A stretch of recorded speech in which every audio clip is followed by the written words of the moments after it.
I was like so I was so set on like doing that as my career, and Vector really opened my eyes into, the potential social media has. So just out of curiosity though, are any of you like business, marketing, communication majors in here?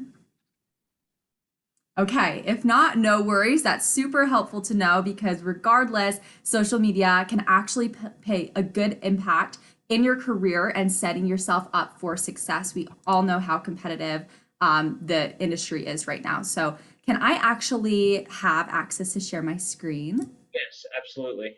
Thank you so much. Okay, perfect.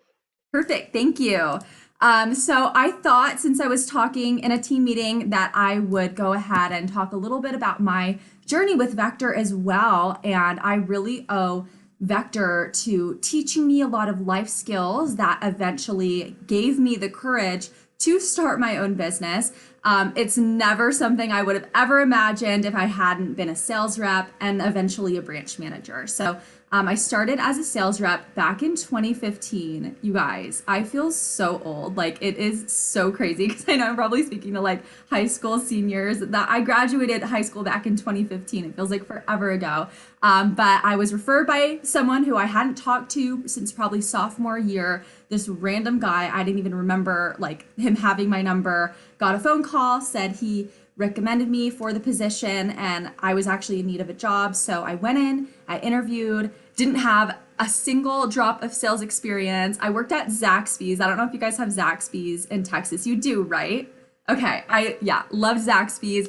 And that was like my other job. So my only previous sales experience was like trying to upsell people to getting a combo at Zaxby's. Like that's it. So I went in, I had no idea what to expect, and I ended up falling in love with sales. I loved building connections with people and my customers. And because Cutco was such a great product, I actually felt like I was serving my customers. I never felt like skeezy at the end of a sale or an appointment. So, being a sales representative really taught me how to sell. And obviously, as a business owner, sales is something that I do now, try to sell my products and services to people. However, I learned that sales is a really important skill across all industries because you're always selling yourself, you're always selling an idea, pitching yourself to, why you should get a job.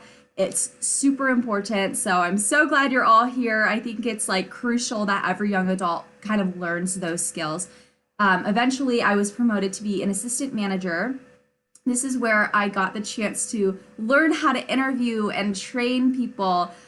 This was huge because I hadn't really had a lot of leadership roles. I was only like 18, I think, when I was promoted to be an assistant manager, and it was such valuable experience. It really helped me learn how to grow up and take responsibility, and I'm really grateful for that experience. And then eventually, I was promoted to be a branch manager, and this is where I learned how to run and operate a business. But I gained so many other skills from that experience as well, from communications to learning how to like negotiate a rent on my office space. There was so much that I took away from that experience, and I will forever be grateful for my branch manager experience. But with that said, I wanted to share that because, like I said before, Vector is what I owe, the courage I had to take the leap of faith to leave my corporate job and start my own social media business because I understood that this was a growing and developing industry.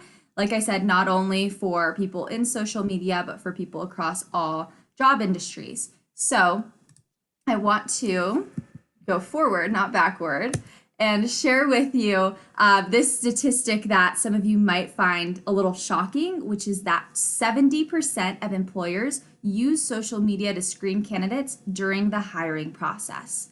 We've all know about LinkedIn. We've probably all at least heard of LinkedIn, how it's a job, marketing and networking tool, but this is expanding to other social media platforms as well. We have employers checking out potential hires on Instagram, on Facebook. I don't know if any of you use Facebook. I know it's kind of for older people, but checking people out on Facebook. And TikTok is even right now testing a feature that will allow employers to start hiring and finding people for jobs through TikTok. There's actually a fashion brand based in Utah called Ruli, and they are looking for their new chief fashion officer, which will basically be like kind of a social media and fashion role. But they're finding their candidate through TikTok. They're having people submit videos as their way of application. So we're going to see this more and more, I'm sure, with Gen Z and with TikTok and social media platforms like that as a way for employers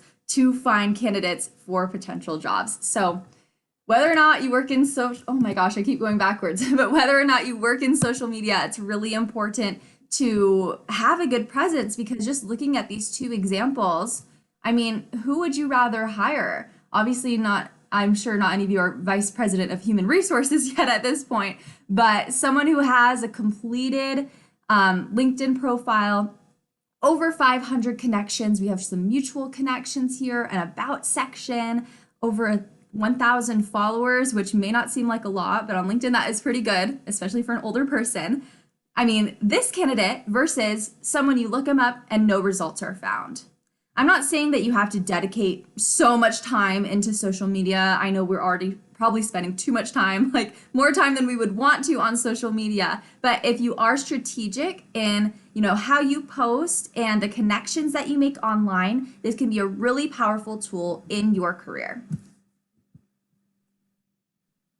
We all know that today's job market is really tough, and social media can be used to give yourself a competitive edge over your peers.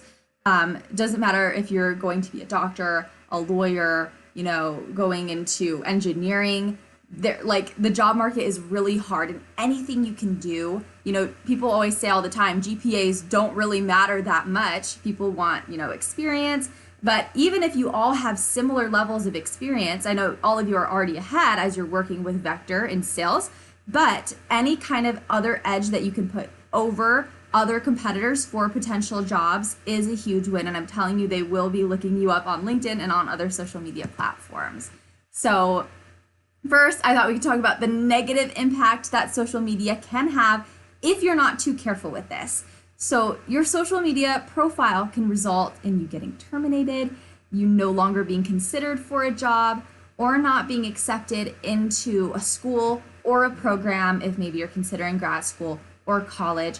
I thought I could open this up and maybe talk about if any of you have examples of what maybe would not be the best things to post, or maybe something you've seen other people online and you're like, wow, they probably should not have posted that.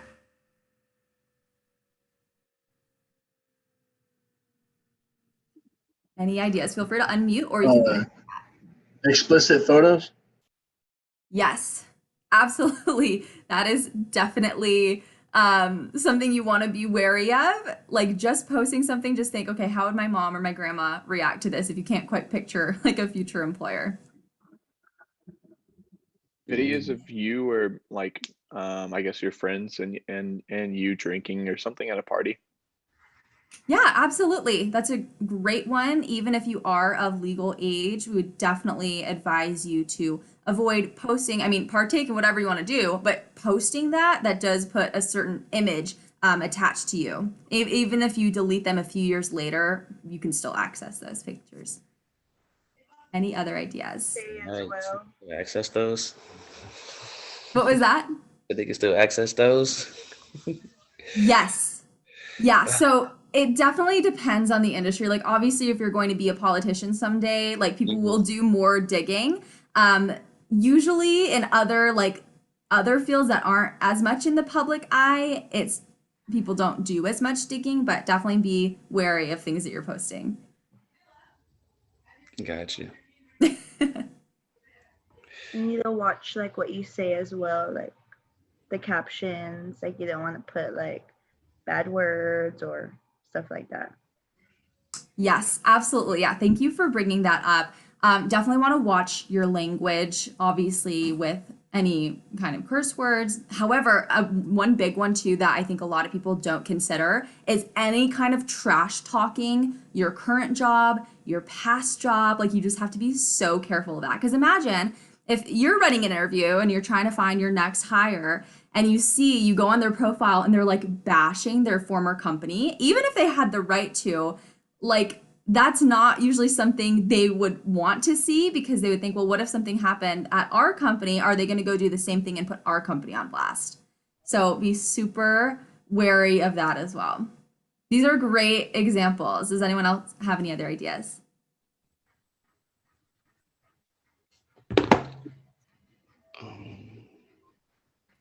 I didn't hear what you asked. Cool. Yeah, no, I think those are the main ones. So thank you all for sharing. And I don't say this to scare you. I do just want to like really help you understand the impact that your social media can play because I know a lot of us aren't really thinking about that. If we're out on the weekend on Snapchat, just adding things to your story, you're not thinking like, okay, what if who's going to see this? So just something to try to keep in the back of your mind and be aware of. However, social media can also play a positive impact as well. Like I said before, having really good social media presence can result in networking opportunities, can result in controlling your search results and another side of you. With networking, for example, my LinkedIn is not like super great. Like it's not my platform of choice. Like I much prefer TikTok, but I'm like, I know I have to be on LinkedIn. And just the other day, I got reached out to by the CEO of really high quality skincare brand asking, if they would be open, if I'd be open to working with them. I have no connections at that company. I truly don't even know how they found me, but having a completed LinkedIn profile can really make a good impression. And LinkedIn is a search platform really similar to, Google or YouTube or Pinterest. They're all kind of considered search platforms. So even if you don't have connections with people, if you have your experience in and if you really spend time on your profile, you never know who could be searching and reaching out to you. It might be your dream company. When you have a positive social media presence as well, you can also control your search results, which means maybe you do have some photos that you posted in high school or some things you posted maybe you weren't so proud of. If you take the time now to really, put some positive and good posts out there, that can kind of bury some of the other stuff. Things won't always go away permanently, but if someone searches your name, you can be the decider of what they see when they look you up. This is also a great way to show another side of you. Maybe you're in an industry that's very serious and you don't really get to show your personality. I don't know, maybe you're in accounting or something. Having a positive social media presence can really show people that you have family, a hobby, things outside of work that would make you a great candidate. So now I want to show you exactly how to build your positive social media presence, which is through developing your personal brand. Even if you're I have no desire to be an influencer or do content creation or anything, it's really important to have a personal brand. This is how you are perceived and how people remember you. You probably have people on Facebook or on Instagram that you follow and you're I don't even really know who that is, but that's the girl with really cute outfits, or that's the guy who posts his workouts. Even if you don't know these people in real life, you usually have some kind of impression of them based on what they post repeatedly. So this is what you want to do, and you can curate your personal brand. And once you establish this, it helps you create a cohesive image, become memorable to your audience, and share content that provides value. I want to break this down into 3 simple steps because I don't know, maybe you haven't considered having a personal brand before, but I promise it is way easier than it sounds. So the first step to developing your personal brand is to really get to know yourself and decide what you want to be known for. What do you care about and what do you want your audience to know about you? I would look at your hobbies, your interests. This can include your industry, or it can include just other things you have going on in your life. So for me, for example, getting to know myself, I love social media. I'm considered Gen Z, and I love, kind of looking at the different generation aspects and things like that. And I also love being an entrepreneur. So those are 3 things that are important to me, and I want to be known of my audience about my personal brand. Next, you want to create a list of 3 to 5 values that define you or topics that you're passionate about. Write these down and keep it somewhere that you won't forget it.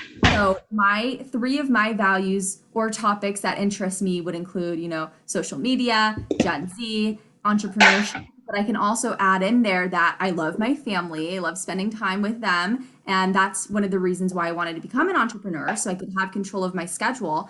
And then the other one is I love food. I love to eat. I love finding, the best restaurants in each city I go to. And that's something that really interests me as well. So you'll want to make a list of these values. Another question you can ask yourself if you're struggling with this is, what do people come to me for advice on? Like, do people come to me when they need to add new music to their Spotify? Do they come to me when they want to make more sustainable choices because they know I know a lot about that? What do people go to you for? And maybe if you don't know, you can ask some of your friends, like, what would you consider me an expert in? Once you have that list of 3 to 5 values or interests, the third step is filtering everything you want to post through that list. The consistency will create a memorable impression to your audience. This is how you have those influencers that you follow that you don't even know them in real life, but you're like, okay, I know they post about fitness and I like that they post about fitness. I'm going to keep following them for that reason. If you have those key topics, or you can also call them content pillars that people come back to your page for, that's what will help people give you a good impression of you. And that's how you can open yourself up to a lot of networking opportunities. Like, think about your current network on Instagram. Do they know like what you're majoring in or what field you want to go into? I'm not saying you have to do every single post about that, but maybe you can share, if you're going into engineering, you can share like some engineering memes. You can share about, your future career goals and what you want to do. And once you get to graduation or the point where you're looking for internships or jobs, people will remember like, oh, they're looking for engineering stuff. I have an uncle who does that, and you can connect them.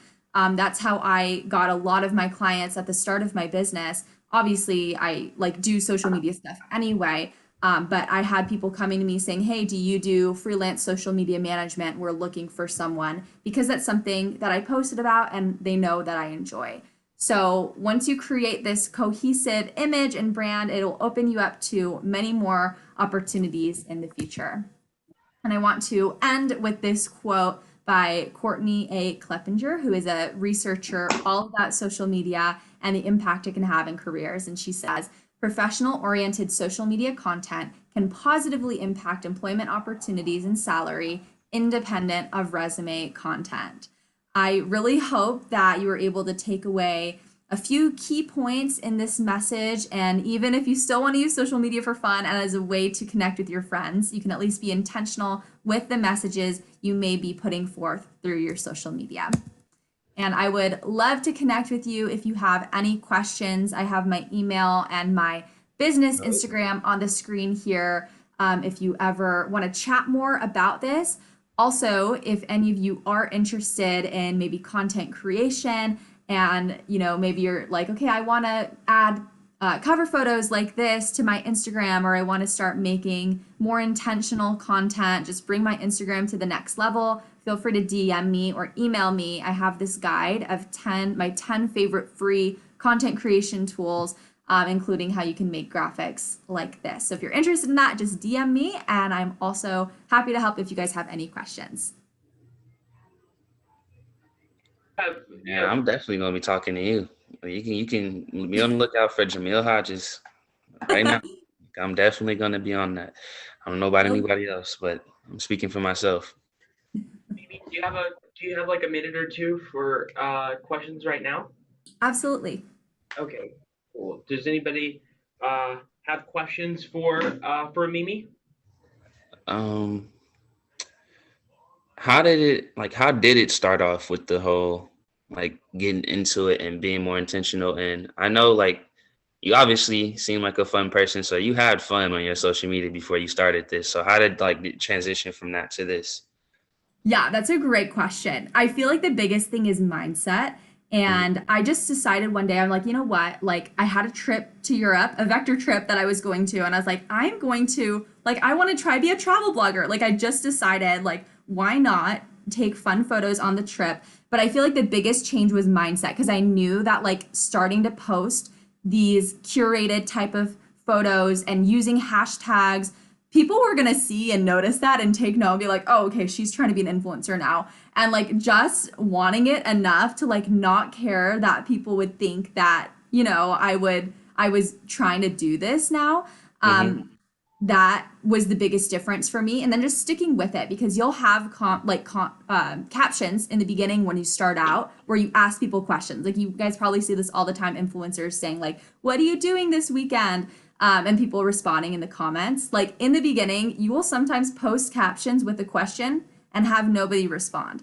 Like that just happens. I've been there, we've all been there, and guess what? That never happens to me now that I've been doing this for a while. But it really is just having that mindset and knowing what your audience wants as well and knowing how you want to serve them. Okay.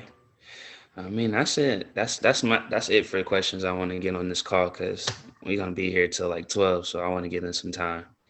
But thank you for sure for answering and being transparent with it all. It all seems like you're going the right direction with it, so you will be hearing from me for sure. Thank you. Yeah, sounds good. So yeah, in terms of like the social media, I guess websites or applications that jobs would look at, other than Indeed, what do you like suggest or say are the like top, couple sites that that jobs really look into other than your Indeed profile and maybe like your Instagram? Is there any like other ones that you should really consider having or maybe trying to boost or get better for those like job applications? Yeah, that's a great question. I would say definitely LinkedIn. Just setting up your LinkedIn profile, it is super easy. How many of you have LinkedIn, by the way, just by curiosity? I think we kind of all did like a LinkedIn thing last week or two, and we kind of set it up together. He had us like download it and start setting it up. So I barely have it set up, but it is set up. That's so cool. No, she with that forever. Yeah, no, that's great. Definitely. Just go on there, fill out your profile, really fill out like your job descriptions. Those are all searchable keywords. So especially, when you're looking for specific jobs and industries, that's how you'll get the right kind of recruiters reaching out to you. So to answer your question, LinkedIn is definitely the number one platform to make sure you have. As far as all other platforms, just whatever you enjoy, like whatever platforms you want personally, you can have those as long and just make sure on every platform you kind of have that, intentionality. But LinkedIn is the one main platform I would definitely have. All right, absolutely. Thank you so much. Of course. Anybody else? Damie, Ashlyn, Aaliyah, Brendan? You guys have any questions? No? Would you recommend Facebook? Yeah, Facebook can be a great tool. I don't think it's necessary for like jobs moving forward, especially as it's kind of dying out with Gen Z. It's not as popular. It's popular more with older generations. So maybe if you have like professors or people who are on Facebook, I would definitely add them like once you graduate. But if you don't already have a Facebook right now, I don't think you have to create one. What about like for and this is just me being a DM, but what about for our target market, our Mhm. customers? They would be on Facebook, right? Yeah, absolutely. Yeah, I think Facebook can be a really great tool. I see a lot of like CSPs or Cutco sales professionals using it really well, putting together posts and then encouraging their customers to share them. Definitely from like a sales rep point of view, Facebook is definitely a great place to be. Thank you. Well, if nobody has any more questions or anything, Mimi, I thank you so much for your time, and I'll make sure to send you a thank you, obviously, and everybody else. I would encourage you to send her a thank you too. You do have her contact info. She did not have to talk to us. I'm sure she's got a whole business that she's running. So we really do appreciate your time.